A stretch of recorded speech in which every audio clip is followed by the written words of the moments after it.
Fußball 2000, wir sind am Kiosk Kaisertor. Fußball 2000, checkt mal im Bahnhofsviertel nach dem Rechten. Wir müssen aber auch mal ein bisschen checken, was bei der Eintracht so geht. Ich hatte mich eigentlich auf einen ruhigen Sommer eingestellt. Und jetzt höre ich, Mamouche kann vielleicht gehen, Pacho kann vielleicht gehen. Und am Ende hat die Eintracht dann doch wieder zu wenig Stürmer. Darauf habe ich keinen Bock, wir werden es besprechen. Pam, pam.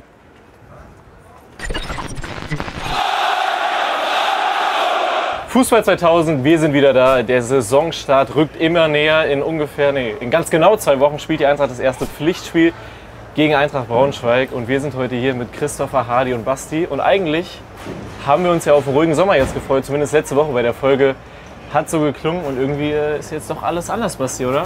Gucke ich gestern in der Sendungsvorbereitung auf mein Handy, dann schreibt mein geschätzter Kollege Christopher Michel Official. Christopher Michel Official. Christopher Michel Official. Christopher Michel Official. Lass uns doch mal am Montag darüber diskutieren, was passiert, wenn Mamouche geht. Das war der erste Schock. Und brauchen wir dann überhaupt Ersatz? Das war der zweite Schock. Lieber Christopher, du hast mich offiziell aus meinem Sommerurlaub rausgeholt. Mal aus dem Sommerloch, mal so gekitzelt. Ich wäre gerne noch ein bisschen drin geblieben, aber beruhige mich mal ein bisschen. Was ist da dran? Ist Mamouche tatsächlich aktuell heiß, dass er gehen kann? Weil ehrlich gesagt, mir war das so schon fast ein bisschen zu dünn. Wenn mir jetzt einer sagt, Mamouche geht auch noch, dann fange ich schon wieder an, die ganze Saison die Leute hier zu nerven. Striker. Stürmer. Außenstürmer. Stürmer. Darauf habe ich echt keinen Bock, Eintracht. Mach das nicht. Also es ist ja so, dass beim Thema Mamouche es ja generell nie so ein richtiges Zementi von irgendjemandem gab. Und ich bin halt ein bisschen hellhörig geworden bei seinem FAZ-Interview, wo ich sag mal, man sagen kann, er war ehrlich, dass er auch so ein bisschen gesagt hat, ja, er fühlt sich jetzt wohl in Frankfurt und alles, aber man weiß ja nie, was in diesem Fußballgeschäft passiert und so.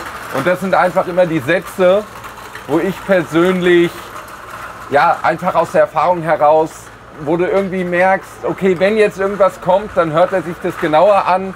Und dann gibt es ja diese sogenannten Schmerzgrenzen, wo ich jetzt einmal sagen würde, wenn ein Club 35 bis 40 Millionen im Gesamtpaket hinlegt, wo man bei einem Omar Mamouche nicht Nein sagen wird. Dazu passen ja auch die Timo Hardung-Aussagen von vergangener Woche hier im HR, wo er auch so ein bisschen diesen Stand jetzt verwendet hat. Da werden ja die Frankfurter, da fängt ja das Kribbeln an bei diesen Aussagen. Hat er das ironisch benutzt oder ernst? Nein, wir können es vielleicht kurz einblenden. Kurze Antwort. Omar Mamouche und William Pacho, bleiben die beide hier in Frankfurt? Stand jetzt, ja. Gibt keinen neuen Stand. Wie gesagt, Transferfenster geht bis Ende August. Das sind noch 4 Wochen, das sind 4 lange Wochen. Ich will da niemanden anflunkern, deswegen, wir wissen, es gibt noch 4 Wochen, da kann noch einiges passieren. Aber zum Großteil steht der Kader. Wir alle wissen, letztes Jahr Kolo so bis Ende August, das kann halt alles passieren. Ja. Und lieber sagt er halbwegs ehrlich, jo, es kann noch lange dauern. Und es könnte noch was passieren, als dass er sagt, ja, ja, die bleiben. Und das ist halt nochmal was Wichtiges, was du sagst. Also das Mamouche-Ding kann sich auch tatsächlich noch bis 30.08., bis wir hier beim Redline Day wieder stehen, wirklich ziehen. Das muss man sagen. Also das kann von schnell bis lange ist bei Omar Mamouche alles drin. Und da mache ich wirklich erst das Fenster zu, wenn es zu ist und auch nicht voreilig und sonst was. Das muss man ehrlich sagen, das kann bis zum Last-Minute-Poker aus Eintracht-Sicht leider alles ergeben. Das kann doch nicht sein. Das kann schon doch hart, nicht wieder aber passieren. Aber da muss die Eintracht vorbereitet sein, weil um meinen zweiten Schock aufzugreifen, die Eintracht kann doch nicht dann Mamouche verkaufen und dann gar keinen holen. Aber ich habe ein bisschen Angst, dass das wieder dann der Tenor ist, zu denken, ja, letzte Saison haben wir gedacht, mit Mamouche und Gangkamp sind wir dann gut aufgestellt. Dass man diese Saison denkt, mit Hugo und Igor, das werden die schon machen. Alter. Nein, ich glaube nicht. Ich glaube, aus Fehlern lernt man, beziehungsweise aus solchen Situationen wie letzte Saison lernt man definitiv. Ich bin selber auch so, ich habe ein gutes Gefühl bei Mamouche. Bei Kolo war es letzte Saison nicht so. Aber ich bin wirklich guter Dinge, dass er bleibt, weil er fühlt sich wirklich wohl und auch das Interview hat so, er hat auch so eine gewisse Lockerheit gerade aktuell. Aber am Ende des Tages ist es halt wirklich so, dass wenn da jetzt was reinflattert, auch wenn es am Ende des Tages leider Gottes dann die letzte Minute oder die letzte Sekunde ist, dann ist das so. Nichtsdestotrotz bin ich der Meinung, dass man da auf jeden Fall vorbereitet ist. Bestimmt hat man was in der Hinterhand, falls, wie sagt man, Situation X auftaucht, dass dann da irgendwie etwas in der Hinterhand ist. Aber ich glaube nicht, dass Mamouche geht. Der fühlt sich wohl. Mittlerweile auch so hier, passt mit seiner Art super rein. Und ich glaube nicht. Ich glaube, diese Saison lässt er sich nicht nehmen bei uns. Der kann ja, da sind wir wieder bei diesem Thema, Digga, du kannst hier in Frankfurt absolut Legende werden. Und ich glaube, das ist so einer, der fühlt das auch. Und Ich glaube jetzt nicht dran. Das Interview habe ich mitgekriegt, da hat er mir persönlich sogar auch ein sehr gutes Gefühl vermittelt. Deswegen lass ein bisschen, ja. Ich finde es auch schade, wenn er geht, so war jetzt die erste Saison, wo er eigentlich so alleiniger Stürmer Voll. fast war. Der hat so direkt eingeschlagen, hat richtig Bock gemacht, ich finde ihn auch sehr sympathisch. Der Typ ist absoluter Star Ja. hier. Ich Also finde, der ehrlich könnte gesagt, was erreichen irgendwie, wenn er ich hier finde, bleibt. dass wir hier aber auch zwei verschiedene Diskussionen haben. Dass er geht und dass es eine Schmerzgrenze gibt, ich glaube, das hat man als Eintracht-Fan schon akzeptiert. Ja. Also ich glaube, es gibt keinen Eintracht-Fan, der jetzt noch irgendwie irgendeine romantische Vorstellung hat, zu denken, oh, die wollen bestimmt alle bei der Eintracht bleiben, weil die Stadt Ja, so toll ja, ist und klar. die Fans so geil sind. Sondern ich glaube, damit hat man sich als Eintracht-Fan abgefunden, in das Level, in das die Eintracht reingekommen ist. Da gehört das dazu. Und ich glaube, niemand ist ihm auch böse, wenn er geht, wenn der jetzt ein Angebot aus der Premier League bekommt. Und wenn du in die Fußstapfen von Mo Salah treten willst, ganz im Ernst, Bruder, mach das. Ja. Die zweite Diskussion ist die viel schlimmere. Die zweite Diskussion ist die, holt man dann einen Ersatz? Und So, das wann, ist doch das ja. Thema. Und wann holt man den und wie schnell kann der sich integrieren? Definitiv, Weil im du Endeffekt brauchst Ersatz. mit Mamouche würde ja ein Eckpfeiler von dieser Planung aktuell gehen. Aber glaubt ihr, Und das ist die Angst, die ich habe, dass man da wieder denkt, ja, klar, stecken wir das Geld ein, womit ich fein bin, dann verlieren wir vielleicht einen Publikumsliebling, aber meine Güte. Aber dass man dann denkt, dass man mit zwei Mittelstürmern wieder ausreichend aufgestellt ist, davor habe ich ehrlich gesagt riesen Angst. Weil ich auch so ein bisschen das Gefühl habe, die Eintracht denkt das. aber glaubt ihr nicht, wenn jetzt Can Uzun, der ist ja relativ variabel einsetzbar, hat ja selber gesagt, er kann Stürmer hängen, Spitze, was weiß ich, er hat ja gesagt, theoretisch, er will alles spielen. Glaubst du nicht rein theoretisch im Vergleich zu letztem Jahr, das wäre schon mal besser, dass wir sozusagen zwei Stürmer hätten? Gut, Matanovic als Zweitligastürmer wird auch Nein, herbekommen. am Endeffekt hätten wir einfach nur in Gangkam mit Matanovic ersetzt. Das wäre das Einzige. So, erzähl mir doch nichts von deinen ganzen Hybridstürmern und bla bla bla. Ich will das nicht mehr hören. Ich will doch nicht mehr hören. Ja, der ist auch als Stürmer eingeplant. So, dann fahre ich wieder 3 Stunden nach Leverkusen, kriegen da 6 Stück und die Eintracht spielt ohne Stürmer. Darauf habe ich ehrlich gesagt keinen Bock mehr. Das hört sich jetzt emotional an, aber auch sachlich gesehen glaube ich, dass die Eintracht einen Mittelstürmer braucht, weil Matanovic bei allem Gehype, und ich war letztes Jahr schon dabei, als ich ihn im Testspiel in Fulda gesehen habe, dass ich ihn als Stürmertyp haben will, der kommt trotzdem aus der zweiten Liga. Und Can Uzun auch. So, Ja, die, gut, sollten, ja, die sollten nicht so schnell in so verantwortungsvolle Positionen gepresst werden, weil bei Ngankam hat man das gesehen, dass das eben nicht gut war. Also ich warne davor zu denken, man kann Mamouche einfach abgeben, ohne Ersatz zu holen. Ich spüre da so eine Hin- und Hergerissenheit bei dieser Diskussion, die ich da mit Leuten führe. Kann man da hin und her gerissen sein? Das muss eindeutig sein. Nein, ich finde immer die Schwarze oder Weiß, das gibt es ganz selten. Aber ich verstehe die Argumente total, weil du würdest, wenn du wirklich Mamouche ersatzlos abgibst, gehst halt wieder in einen totalen Gamble. Ja, sehr Irgendwo. Du gehst halt, du weißt nicht, funktioniert Can Uzun? Was ist mit Bahoya? Funktioniert er jetzt nach einem halben Jahr? Der war noch gar nicht in der Vorbereitung dabei, dürfen wir auch nicht vergessen. Was ist mit Listesch? Wie weit ist er? Was ist mit Matanovic? Macht er eben das, was er jetzt in der zweiten Liga gemacht hat, auch in der ersten Liga? Da sind dermaßen viele Fragezeichen, dass ein Abgang von Mamouche nicht nur als Typ das unersetzt zu lassen blöd wäre, sondern eben auch, was Mamouche dir bringt. Ich meine, der bringt dir ja auch einfach brutale Komponenten, die du dann einfach nicht mehr hättest, weil der verbindet ja nicht nur Torgefahr und Tempo und Technik, also der verbindet einfach 3, 4 Dinge miteinander. Und das ersatzlos am Ende abzugeben und zu denken, wir gucken jetzt mal ein halbes Jahr, ob man das einfach so hinbekommt, das nicht schon wieder, das ganz wäre, ehrlich. das wäre Risiko. sehr, sehr gefährlich, das muss man Du sagen. beraubst dich ja auch deiner neuen Flexibilität. Du Ja. sagst, du willst in verschiedenen Bereichen flexibler sein, du willst endlich breit aufgestellt sein und vorne würdest du es dann wieder einschränken, weil du vorne praktisch dann eigentlich wieder nur mit einem Stürmer spielen könntest. Aber Du hättest glaubst dann du wieder das? diese eine Mittelstürmerposition, wo du sagst, okay, vorne ist maximal dann dieses Dreieck möglich, Mittelstürmer und 2 Halbstürmer dahinter. Wenn du aber mehrere Stürmer hast, dann könntest du ja auch mal situativ endlich mit 2 Stürmern spielen, auf längere Sicht. Ja. Weil wir dürfen nicht vergessen, es kann sich halt auch wieder jemand verletzen. Was ist denn, Ja, wenn klar. Hugo sich verletzt? Dann ist plötzlich Matanovic der einzige Go-To-Guy da vorne.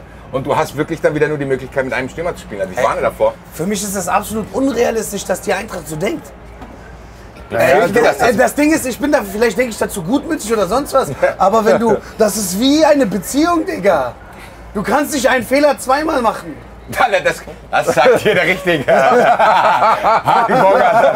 Hardy Bogart, Alter. Du kannst, ja, okay, aber du kannst nicht davon ausgehen, nein Mann, das geht nicht. Bei aller wär schon Liebe, hart. weil dann, ohne Scheiß, weil dann passe ich mich nicht an. So, ich gehe voll mit dir, was dieses Mamouche-Thema angeht. Von wegen, du kannst nicht mit Igor und Hugo in die Saison gehen und sagen, ja schau, das wird. Nein, Mann, das geht nicht. Ich bin felsenfest davon überzeugt, dass wenn dieses Thema irgendwie, wenn dann ein Anruf kommt und sagt, hier, wir haben 40 Millionen für Omar, wir wollen die euch geben, glaube ich jetzt nicht, dass dann irgendwie heißt, ja gut, dann gehen wir mit Igor und nein, Mann, das funktioniert nicht. Du kannst nicht diesen Fehler zweimal hintereinander machen. So, brech mich nicht. Das geht nicht. Das heißt, wir sind uns relativ einig. 100%. Ich sag, Mamouche bleibt. Und sollte Mamouche gehen, Mamouche will nicht gehen, er wird nicht diesen Abgang haben wie einige andere vor ihm. Ich will da jetzt auch nicht weiter. Das Telefon klingelt. Verstehst, ja. Aber ich glaube, wenn da etwas passiert, hat die Eintracht da was in der Hinterhand. Dann nimmt die Eintracht auch auf jeden Fall einen Batzen in die Hand und muss da auch einen Stürmer holen, der dann auch innerhalb von 50 Minuten unterschreibt und sagt, alles klar, dann müsst ihr halt 20 Millionen für den Mamouche-Ersatz blechen. Ich widerspreche dir nicht, aber es sind Digga, natürlich... ganz kurz. Ich hab hier gerade Das ist Einmeldung. selbst für deine Verhältnisse ein schlechter Witz, mein Lieber. Da musst du noch mal ran. Alles klar. Ja, aber man muss einfach schon ganz klar sagen, dass dieser Gedankengang, das eventuell ohne Ersatz zu kompensieren, den Mamouche-Abgang, dass das natürlich schon durchdacht wird auch intern. Und weil man halt eben sagt, ja, man hat ja schon auch Leute im Vorgriff geholt. Und man setzt natürlich bei der Eintracht auch immer auf Entwicklung von Spielern. Also das ist schon so. Man hofft natürlich jetzt, man holt einen Can Uzun für viel Geld. Man holt einen Igor Matanovic auch jetzt schon, dass man die reinführen will. Dass man jetzt auch sagen will, die sollen eine ernsthafte, echte Alternative darstellen. Also so wie ich diese Moderation auch verstehe, wie jetzt auch Matanovic gestärkt wird als echte Alternative und alles. Also die Eintracht selbst sieht es vielleicht gar nicht wie der Fan von außen als ein Gamble, sondern wirklich als eine ernsthafte Alternative, mit der man plant. Ich meine, das kann man man muss ja alle Gedanken auch mal aufzeigen können. Aber ganz kurz, aber die Diskussion können wir auch mal an den Spielertypen führen. Wenn wir darüber reden, dass ein Mittelstürmer geht, Can Uzun ist kein Mittelstürmer. Und es ist im Endeffekt genau das, was ich meinte mit Ausrichtung. Natürlich bricht die Eintracht nicht auseinander, wenn du mit Hugo und Igor zwei Mittelstürmer hast und hast da viele Hybridstürmer dahinter. Natürlich würde das theoretisch ausreichen, aber du beraubst dich halt trotzdem einer Flexibilität. Weil im Endeffekt ist Can, wenn du dann nach Leverkusen, sagen wir mal, Matanovic ist verletzt, dann hast du trotzdem, fährst nach Leverkusen und hast wieder nur einen Mittelstürmer. Das heißt, du hast dann da wieder nicht diese Möglichkeit. Weil wir reden ja nicht nur von Startelf. Wir reden ja auch davon, was kann ich nachlegen, wie kann ich auf Spiele reagieren. Belastung Euroleague sind noch mal mehr Spiele als jetzt, also Conference League, wir haben jetzt Euroleague und außerdem 2 Spiele mehr. Noch mehr. Dann hast du mit Matanovic jemanden, wo, wenn wir über eine ideale Integration in den Spielbetrieb bei Matanovic reden, reden wir erstmal von 70. Minute einwechseln, mal irgendwie eine Halbzeit spielen, mal hier im DFB-Pokal, mal vielleicht im Europapokal, also dass er über Einsätze sich an die Bundesliga gewöhnt und nicht, dass wenn Hugo sich verletzt, dass er plötzlich der Startstürmer ist. So, darüber reden wir hier in dieser Geschichte. Für mich ist das ehrlich gesagt keine Diskussion. Natürlich hast du recht, die Eintracht muss sich die Gedanken machen, natürlich auch wieder finanzieller Natur. Es kann die 1:1 selbe Situation entstehen wie letzten Sommer, aber ich hoffe, ich bin da bei Hardy, ich hoffe, dass man daraus gelernt hat. Weil ich finde schon, dass man letztes Jahr gedacht hat, man gambelt auf das Geld, hat aber an anderer Stelle Geld verschenkt. Du hast in der Hinrunde Marktwertentwicklung verschenkt, wo das am Ende nicht mehr sich ausgeglichen hat, von wegen, dass wir jetzt das mehr Geld bei Moani dafür bekommen haben. Also ich warne davor, irgendwie diesen sportlichen Betrieb wieder zu gefährden. Und das würde man tatsächlich tun, meiner Meinung nach, abschließend gesagt, wenn man Mamouche ersatzlos abgibt, dann wäre das ein Risiko, was ich ungern eingehen würde. Das heißt, es wäre Gambeln. Du gamblest einfach. Ja, aber dann nicht schon wieder. Glaube ich nicht. Nein, nicht schon wieder. Ich habe keine Lust, ab dem 4. Spieltag wieder vor jeder Pressekonferenz zu hören, uns fehlt ein Stürmer, uns fehlt genau diese. Nein, Mann, geht nicht. Ich ertrage ihn nicht noch nicht. Stürmer. Ja. Ein Stürmer, der funktioniert. Ein Mittelstürmer. Stürmer Nummer 1. Stürmer. Ich hatte den Stürmer auf dem Zettel, den Stürmer auf dem Zettel, den Stürmer auf dem Zettel, den Stürmer auf dem Zettel. Hat alles nicht geklappt. Ich ertrage ihn wirklich nicht noch Stürmer. Ich weiß ernst. Ohne Scheiß. wir hören. Ich ertrage ihn nicht mehr. Okay, der ist schon ein bisschen besser, aber arbeite mal weiter, mein Freund. Wer auch weiterarbeiten muss oder vielleicht nicht, also nochmal Stand jetzt zu sagen, was eine Überleitung. Ich überreiche dir den Fesal-Gösal-Preis von 3,90, mein Lieber. Danke. Applaus. Das heißt, Stand jetzt, es gibt kein konkretes Mamouche-Angebot, aber wir sind uns einig, wenn er gehen sollte, wenn irgendwas reinkommt, brauchen wir auf jeden Fall einen Ersatz. Ähnlich, oder was auch schon die ganze Zeit als Eintracht-Gerücht ja irgendwie kursiert, William Pacho, auch erst eine Saison da, auch direkt eingeschlagen. Da ist es ja auch irgendwie, dass es ihn Richtung Premier League ziehen könnte.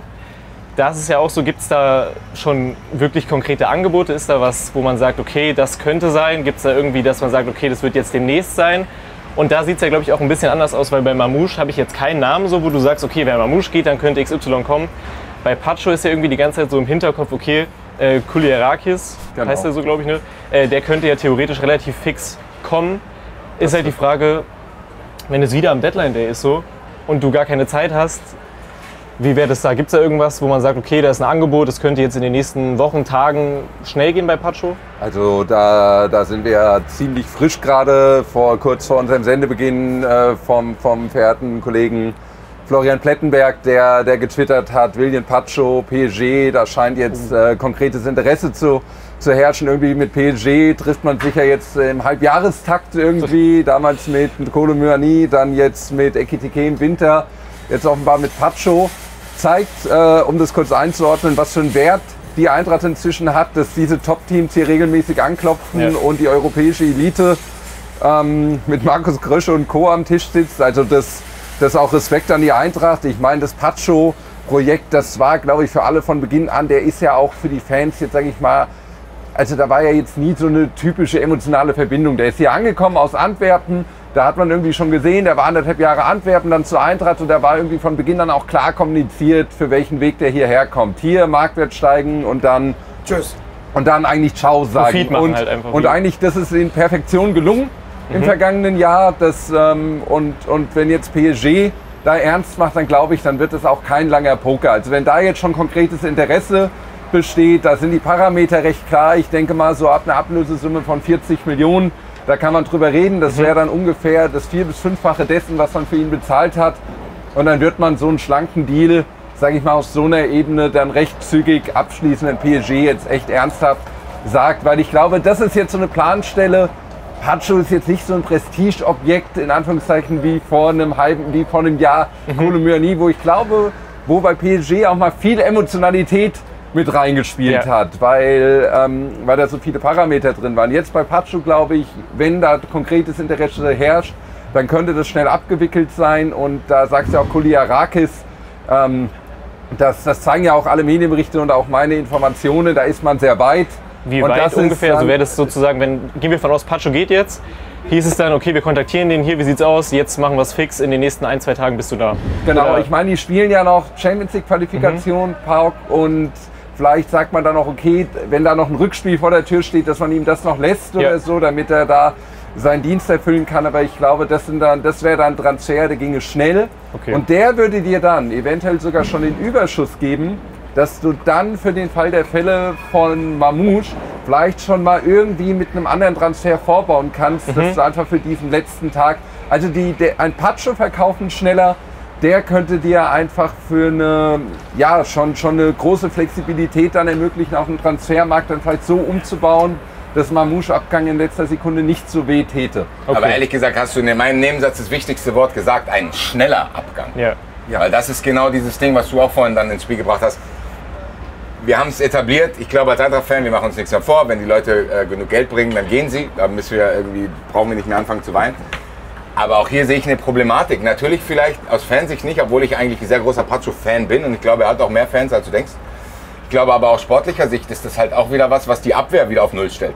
So, wir haben jetzt mit Pacho und Koch schon 2 Spieler gehabt, die sich aneinander gewöhnt haben.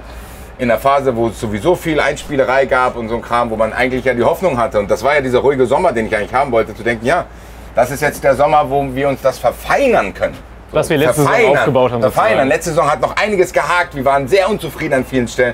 Hat sich aber mit dieser Aussicht auf eine eingespielte Mannschaft in der zweiten Saison, als die Topmüller-Saison, dann drauf eingelassen und gesagt, ja, vielleicht wird es dann geil. Und wenn jetzt aber zum Beispiel auch Pacho geht, dann reißt du auch schon wieder ein Kernstück aus dieser Mannschaft raus.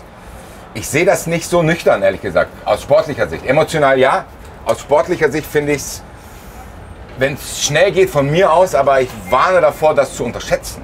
Weil wir reden hier über eine Mannschaft, die sich einspielen muss, mit einem Trainer, der sich eingrooven muss, mit einem neuen Co-Trainer. Also das wäre wieder eine weitere Variable, die dir auch Probleme bereiten kann, wenn du eine neue Abwehr dann hast. Also da muss man gucken. Also bei beiden Transfers, sowohl bei Pacho als auch bei Mamouche, wäre mir das Wichtigste, dass es schnell geht.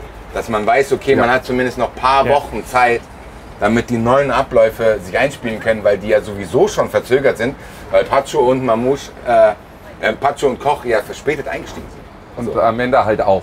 So, und am Ende auch noch verletzt gewesen. Ja. So, also das heißt, am Ende hast du dann, obwohl du einen ruhigen Sommer haben wolltest, eigentlich genau wieder so einen Start wie vorher, wo man dann vielleicht Angst vor Ausreden hat, wo man sagt, ja, die Abwehr muss sich finden, vorne muss da muss ich aber jetzt da kurz einhaken. Also das finde ich jetzt sehr übertrieben. Also da muss ich sagen, ich finde schon, dass die Eintracht sich generell jetzt schon ein gutes Gerüst aufgebaut hat. Und in der Vorbereitung, gerade auch offensive Abläufe und sowas, was das angeht, konnte Dino Topmöller jetzt auch schon viel machen. Also ich sehe einfach, dass bei Pacho und Mamouche... Aber dann nehmen wir das mal auf, ganz kurz, nehmen wir das mal auf, dass die Ausrede dann nicht mehr zählt. Ja, Ausreden zählen gar nicht. Es gibt keine. Das wollte ich nur etablieren. Nein. Also die Eintracht, das weiß sie.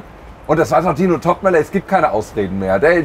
Also Dino Topmöller wird nicht mit einer Ausrede anfangen, wenn er Pacho... Auch wenn Pacho und Mamouche gehen. Wenn er Pacho ersetzen muss durch einen Kuliarakis. Da sind ja trotzdem noch Leute, ich meine jetzt, du hast ja auch schon Christensen geholt, der ja auch in der Abwehr Position bekleiden kann, sich mit einspielen kann. Du hast Namen da ja auch nicht, du hast den schon für die Zukunft geholt. Der hatte jetzt schon deine ersten Minuten gespielt. Du hast Koch, du hast Tuta. Also da ist ja schon ein Kerngerüst da. Es konnte sich jetzt Nkunku schon nach einem Jahr einspielen. Ist jetzt ein Schritt weiter. Dazu. Nathaniel Brown.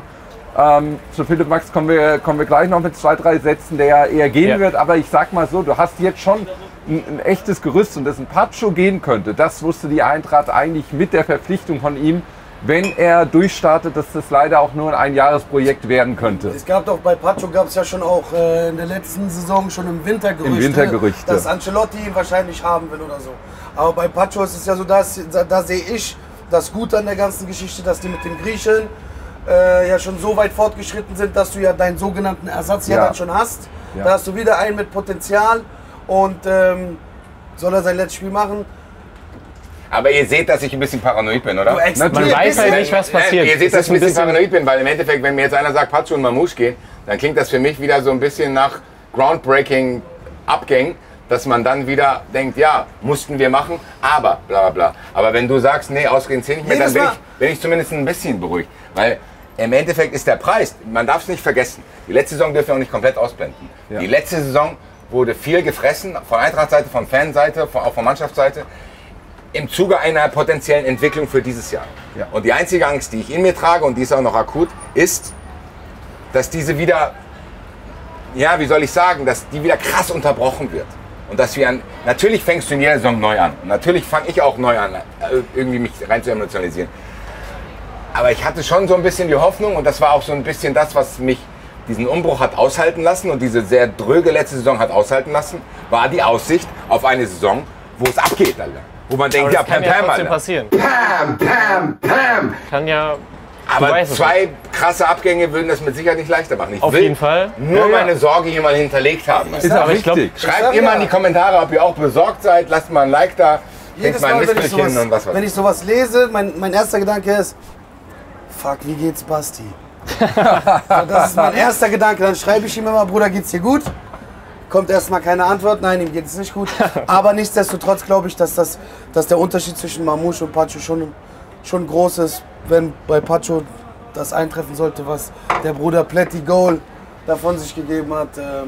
Wir fassen zusammen, Hauptsache schnell. So, ja, das ist das Wichtigste. Ja. Hauptsache schnell. Ja, mach's schnell, fertig. Bei Pacho, einfach abziehen. Bei Pacho, genau. Also bei Pacho wirkt es auch so, als würde das, also wenn da jetzt schon sowas kommt, konkretes Interesse, das klingt mir jetzt nicht nach einem 3-Wochen-Poker. Das klingt mir nach was, da weiß man so gefühlt am Ende der Woche Bescheid, was ist. Macht der Junge das? Und dann oder macht der Junge es nicht, weil PSG vielleicht anderweitig aktiv ist. Zack, die machen da kurzen.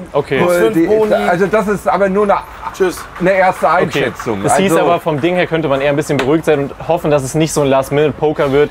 Weil das finde ich, ist auch der große Unterschied. Jetzt, wenn Pacho und Mamouche, wie gesagt, das sind ja nur Gerüchte, das ist ja noch nichts fix. Ja. Aber das wäre der große Unterschied, finde ich, wenn es jetzt fix geht und du wirklich dann noch genug Zeit hast, um irgendwie nachzulegen, dann ist es was anderes. Wo ich auch noch gerne drauf gucken würde, bevor hier die Zeit ausgeht, auch in der Abwehr zu bleiben, wie du angesprochen hast, Philipp Max.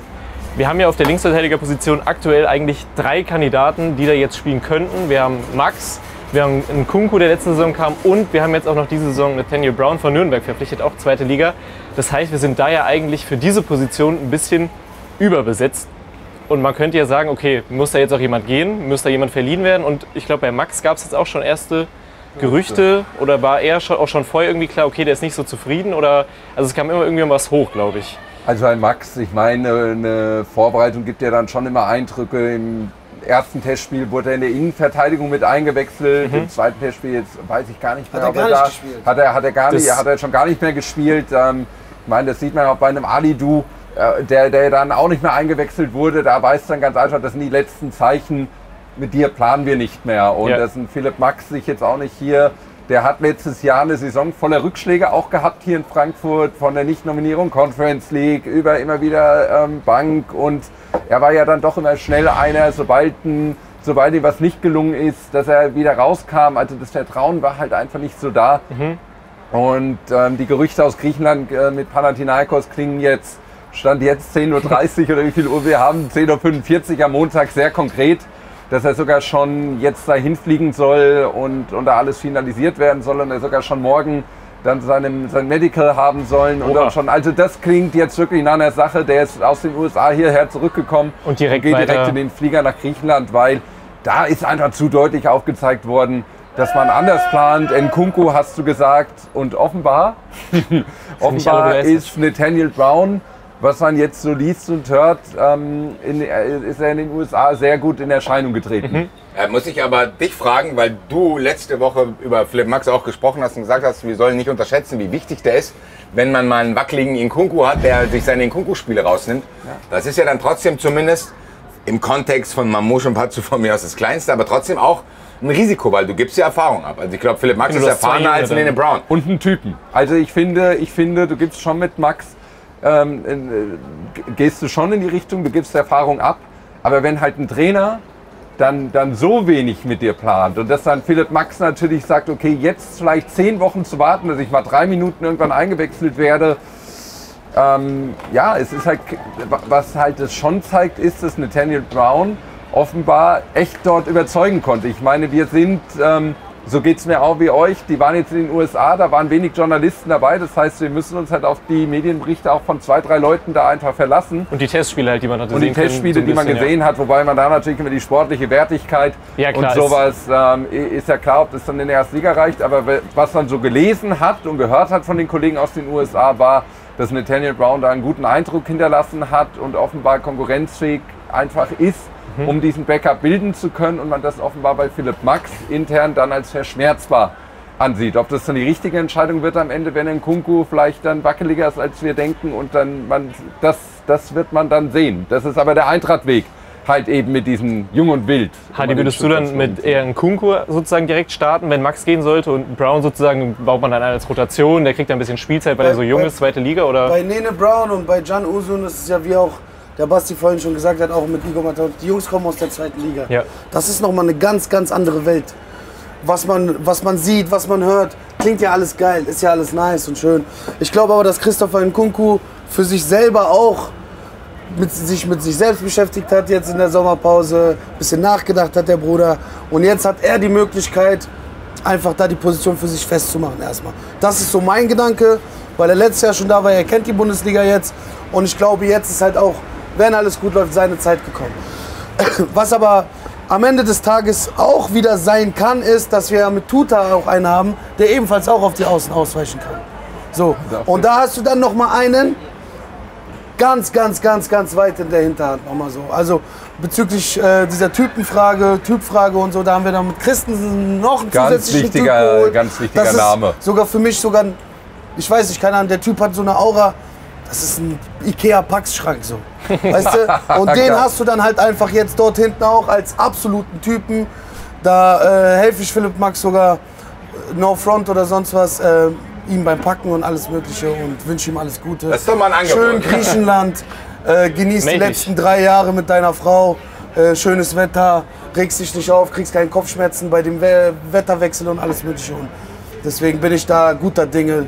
Ich finde aber, dieser Name Christensen ist tatsächlich ein Schlüsselname, weil das hat man auch gesehen. Der hat ja auch bei Rom und Leeds, wo er war, 6 verschiedene Positionen bekleidet. Also der kann auch mal auf dieser linken Seite spielen, weil der einfach Ich glaube einfach, mit diesem Christensen-Transfer ist halt ein Brett gelandet. Ich weiß nicht, wie er einschlagen wird, aber auf dem Papier, du hast einen, der kann rechts außen spielen, links außen und in der Mitte. Also flexibel einsetzbar in der kompletten alles Kette. Sogar auf einem Niveau, dass man sagen kann, das deckt auch Bedürfnisse ab, die Eintracht sucht. Der Typ sieht aus wie ein Mittelstürmer. Ja, Tor. Und der ist ja der hat gar nicht so eine schlechte Torbilanz auch. Also der bringt auch Größe Da mit. können wir auch mal Mut abgeben. Nein, also Spaß beiseite. Aber ich sehe die Defensive an und für sich, Basti, um dich da noch mal ganz kurz abzuholen. Bei Mamouche bin ich bei dir. Da habe ich irgendwie mehr Bauchschmerzen, was die Planung in der Eintracht angeht, als hinten, wo ich das Gefühl habe, wenn wirklich Pacho geht und der Kuliarakis kommt, dann sehe ich die Eintracht weiterhin defensiv wirklich ordentlich und gut aufgestellt. Safe. Bin ich voll mit Christopher Fischer. Ja, okay, der war jetzt schon besser. Ja, damit können wir arbeiten. Du hast dich auf jeden Fall gesteigert. Der böse Flat. Der Packschrank. Das war eine Steigerung. Wir gucken mal, ob sich jetzt diese ganzen Gerüchte hier vielleicht, wenn die Folge online ist, vielleicht ist ja schon jemand offiziell, wir hoffen nicht. Aber ihr könnt ja mal schreiben, bei wem werdet ihr traurig, wenn er geht. Was glaubt ihr bei Mamouche und Pacho? Und ich würde sagen, wir sehen uns dann nächsten Montag wieder. Mal schauen, wer dann alles im Kader ist, wer neu dabei ist, wer weg ist. Ihr lasst jetzt ein Like da und dann sehen wir uns nächste Woche wieder. Pam, pam. Pam, pam. Stürmer. Die Gerüchteküche ist am Brodeln. Mamouche, Pacho, Max, wer geht? Wenn ihr euch davon ein bisschen beruhigen wollt und mal ein bisschen entspannen wollt, dann klickt euch doch hier in unser Retro-Trikot-Ranking rein. Da könnt ihr hier die schönen Retro-Trikots sehen. Auch das orangene Infotech, das alte, hier ist ja das neue. Und da könnt ihr noch mal reingucken, euch entspannen und ganz entspannt nicht an die Transfers denken.